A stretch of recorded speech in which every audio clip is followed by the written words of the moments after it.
Добрый день! Сегодня будет индивидуальный расклад по запросу на тему отношений, перспективы, их развития, вообще есть ли будущее отношений или нет.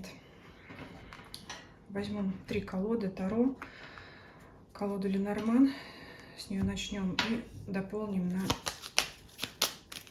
ассоциативных картах при необходимости. Я думаю, возьмем тоже что-то, посмотрим из них. Есть ли будущее в отношениях? Посмотрим обоих партнеров. При необходимости будем открывать, выяснять, есть ли будущее отношения, какие отношения сейчас. Давайте вообще посмотрим, что между вами, мысли женщины, мысли мужчины, чувства женщины, чувства мужчины, как себя ведет женщина в этих отношениях, как себя ведет мужчина. Выпадает карта всадник, это встреча. Или вскоре вам предстоит встреча. Подробнее сейчас посмотрим. Но это встреча, это кто-то кому-то идет, кто-то кому-то спешит. Пришел, да, пришел, приехал, вот что-то такое. Мысли женщины. Тут какой-то фатализм прямо. Сейчас будем смотреть. Мужчина, надежда в голове. Чувство женщины, сомнения, крысы.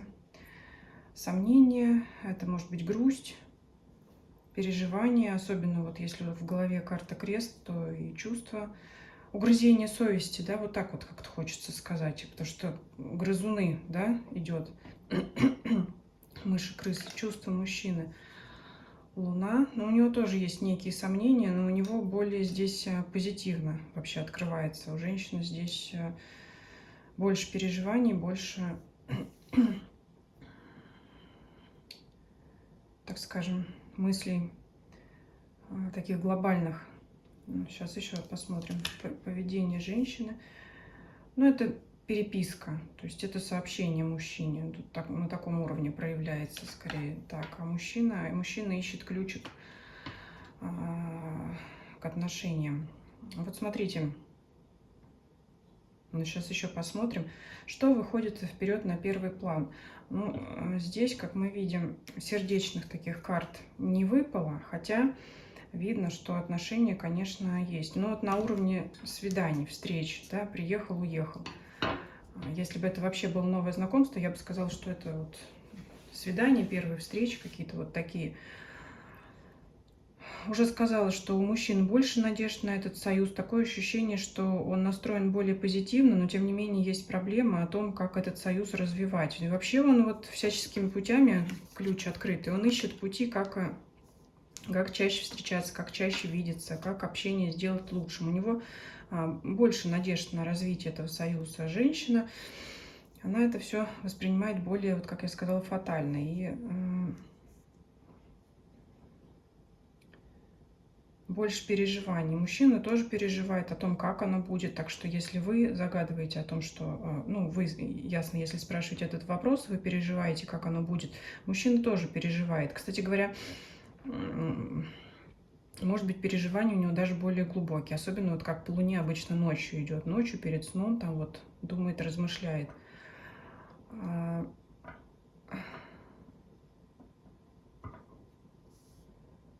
Ну и если этот всадник выпал, это, конечно, скорее больше к мужчине относится. Он ищет пути, как продолжать встречаться. Я вот здесь по-другому не могу сказать. Это вот именно встречаться.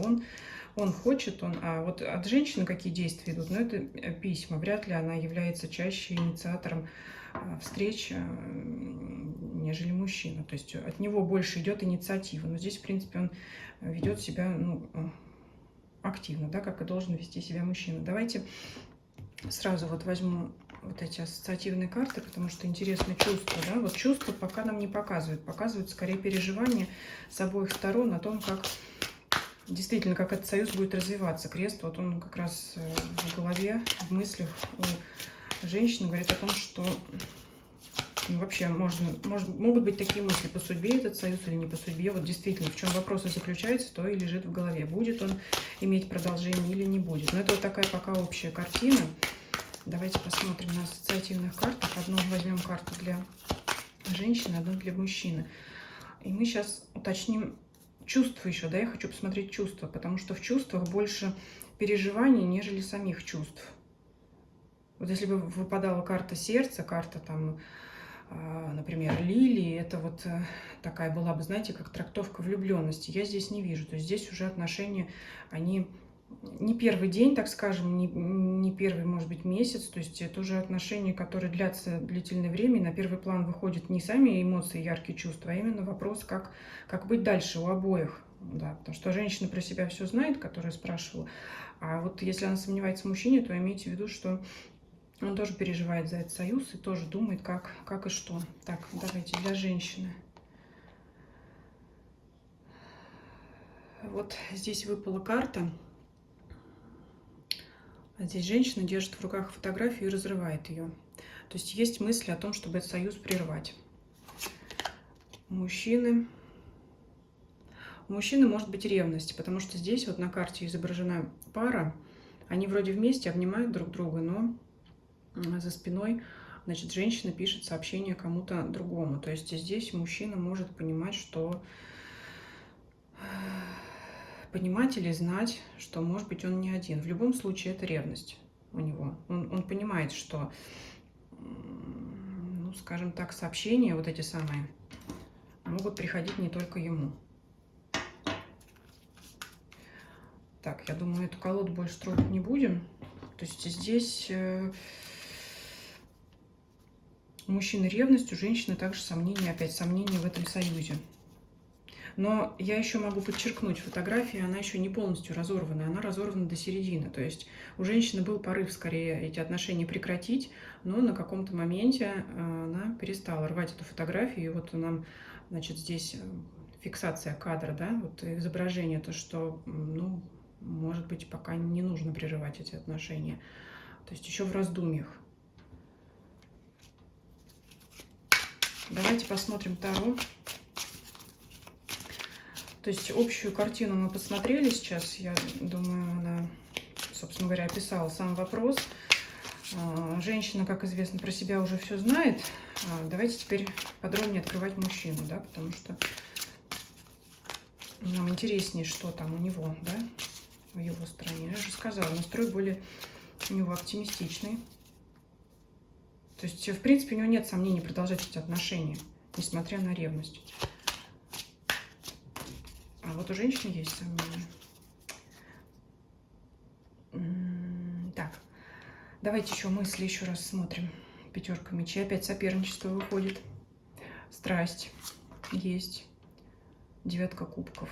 Это приятное провождение времени, удовольствие. То есть мужчина с вами получает огромное удовольствие. И эти отношения действительно радуют. А девятка кубков – это карта радости, развлечения, удовольствия, приятного времяпрепровождения. Вот он об этом думает и ревнует. Ну, в общем, он хочет, чтобы вы были только его. Что еще думает? Карта умеренности. Девятка мечей. Так, что тут еще? Восьмерка кубков. Здесь вот выпадает как раз ожидание по умеренности и расстояние между вами. Восьмерка кубков – это карта расстояния. То есть вот опять выходит на передний план вот этот самый всадник, который говорит о том, что эти партнеры встречаются иногда, общаются, видятся, там свидания какие-то происходят. То есть это партнеры, которые не живут вместе. Вот она, восьмерка кубков, карта расстояния. Мужчина из-за этого очень сильно переживает. То есть страсть у него настолько сильная, настолько с вами хорошо, плюс еще и ревность, что он хочет быть с вами всегда, постоянно. Но тем не менее, вот есть этот разрыв. Из-за этого мужчина очень сильно переживает по девятке мечей. То есть вот он скучает, страдает, когда вы не вместе. Но тем не менее, по умеренности он готов с этим мириться. Давайте спросим, почему он готов с этим мириться, если есть такое желание быть вместе рядом, почему бы не взять и расстояние это не сократить. Карта влюбленных, Но это опять здесь то же самое и любовь, чувство есть у мужчины, но тем не менее стоит выбор, он стоит перед выбором. Выбор, я вот здесь скажу, я думаю, девушка, которая делала заказ на этот расклад, я здесь остановлюсь по ее просьбе. Верховный жрец говорит о нормах морали, нормах закона. Он не может это переступить. Он стоит перед выбором между своими чувствами и нормами морали о том, как должно быть все в принципе. Он не может через эту черту переступить. Поэтому он, собственно говоря, останется при том, что есть. Ну, если сказать грубо, он и там хочет успеть. Как говорится, и рыбку съесть, и все остальное. В общем, ему хорошо с вами, но он не может в силу обстоятельств это расстояние сократить. Тут здесь я дальше раскрывать эту тему не буду. Я думаю, девушка поймет, которая смотрит. Давайте еще чувства покопаем. Чувства. Вот такое есть желание, все или ничего. Смерть и мир. Смерть — это конец, мир — это все. То есть либо... Ну вот опять эта двойственность такая. Хотел бы он прекратить тот порядок вещей, сократить вот это расстояние, и чтобы полностью отдаться этому союзу. Но пока держится, пока держится. Ну и давайте к основному вопросу перейдем. То есть он вот...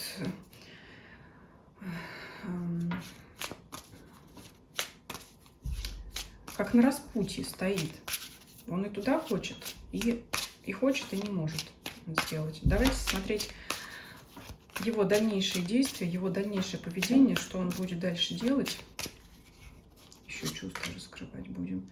Семерка пентаклей. Ну, я могу сказать так, что со стороны мужчины в планах, чтобы все шло так, как оно есть сейчас. Король мечей. Карта. Ну,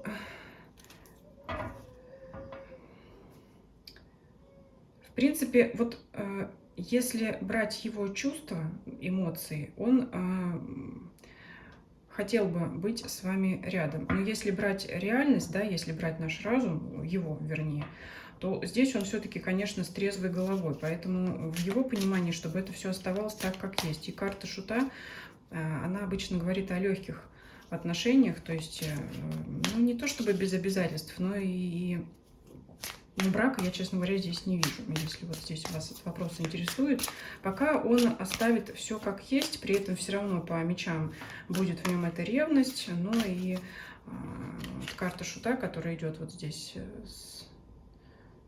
значит, вот на шесте у него здесь узелочек, это что-то такое временное, да, какое-то. Это опять вот похоже на карту всадник. Это вот эти самые временные встречи. Не могу сказать, что мужчина несерьезно к вам относится. У него есть чувство, страсть, переживание, ревность, переживание, что вы не вместе постоянно. Но вот по семерке мечей, которая является картой длительного ожидания, то есть это он как бы затягивает период. То есть в своем поведении он, в принципе, ничего не изменит.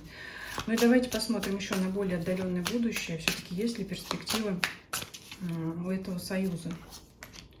Колесо фортуны. В принципе, почему бы и да. То есть все может поменяться.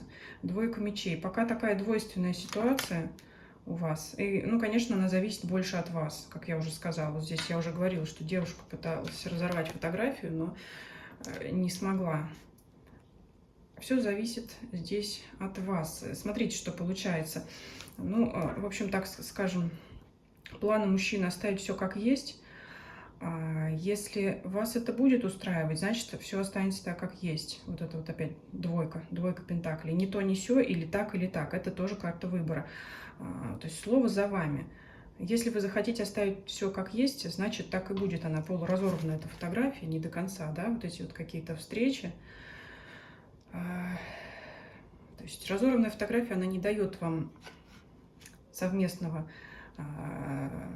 будущего вместе и навсегда, без вот этой восьмерки кубков, без расстояния. Но, тем не менее, встречи могут продолжаться. Если они вас устроят, значит, вы оставляете так, все как есть. Если вас это не устраивает, значит, вы принимаете решение, разрывать вам эту фотографию до конца, разрывать ли вам эти отношения или нет. То есть вот она вы императрица. Он здесь как король мечей. С холодным разумом человек, но тем не менее чувства есть. А решение за вами. Решение будет за вами. Давайте посмотрим. Знаете, как еще от себя добавлю немножко. Может быть, тоже будет интересно так по ходу. Что будет, если вы решите отношения разорвать? И что будет, если вы решите отношения продолжить? Вот так вот. Если разрываем, подвисшая ситуация. Так, сейчас дополним. А если оставляем? В общем так, если вы отношения разорвете, подвиснет все. Скорее всего, знаете, чувства-то они никуда не ушли, что у вас, что у него. Это вот будет ни о чем. Но, скорее всего, просто их невозможно будет разорвать. Потому что если вы поговорите и решите не встречаться, а чувства-то все равно тянут. Это вот будет такое тупое молчание, когда партнеры друг к другу стремятся, но вот по, значит, взаимному решению решили не видеться. То есть это история в никуда. То есть, скорее всего, она вас заведет к тому опять, что вы будете все равно потом встречаться. Если вы решите остаться, выпадает вам туз мечей, здесь последует такой серьезный какой-то откровенный разговор.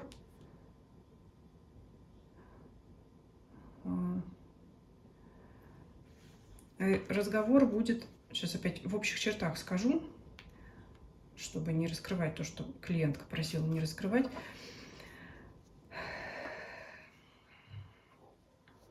Ну, скажем так, разговор вообще правомерности этого союза.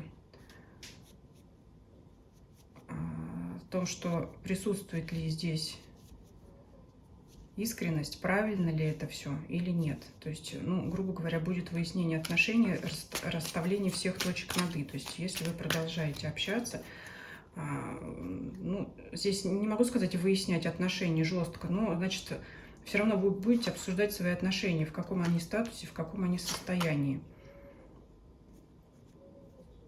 Ну, если вы выскажете ему претензию о том, что вас такое положение вещей не устраивает, скорее всего, он уже здесь ложится в императора, и тогда с его уже стороны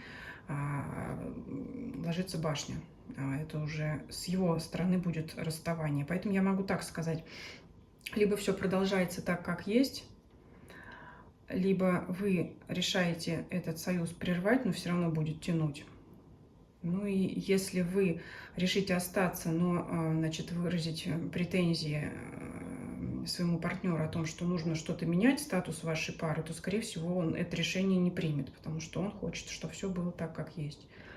Потому что я уже с самого начала сказала, что его, в принципе, все устраивает, хотя он переживает. Поэтому, ну, вы в итоге принимаете решение, кто из вас будет император или... Ну, вы так и есть императрица, а вот он из короля мечей может перейти в ипостась императора, такого человека твердого, жесткого. И вот башня тогда уже может пройти через него. То есть, если вы решите остаться с ним, не затевайте с ним вопрос выяснения отношений, выяснения статуса. Тогда вам просто придется смириться с этим статусом вашей пары сейчас. Ну, в любом случае, здесь я брака, совместной долгой жизни не вижу, к сожалению. Ну вот говорю как есть. Давайте еще, знаете, что посмотрим. Если мы все оставляем так, как есть, да, что дальше происходит? Вот как было, так и все остается. Вот эти встречи, всадники, вот эти вот, что тут еще? Привязка.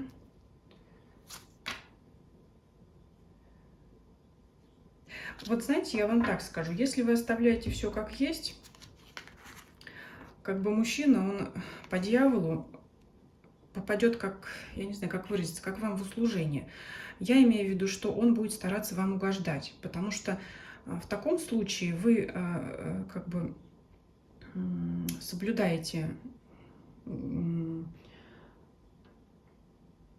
Ну, соблюдайте вот этот статус текущий, который его устраивает, и тогда он готов для вас что-то делать по королеве Пентаклей. Ну, я не знаю, может быть, какие-то делать подарки, что-то, в общем, как-то материально. Материально за вами ухаживать, да, что-то конкретное делать для вас, не просто слова какие-то. То есть он становится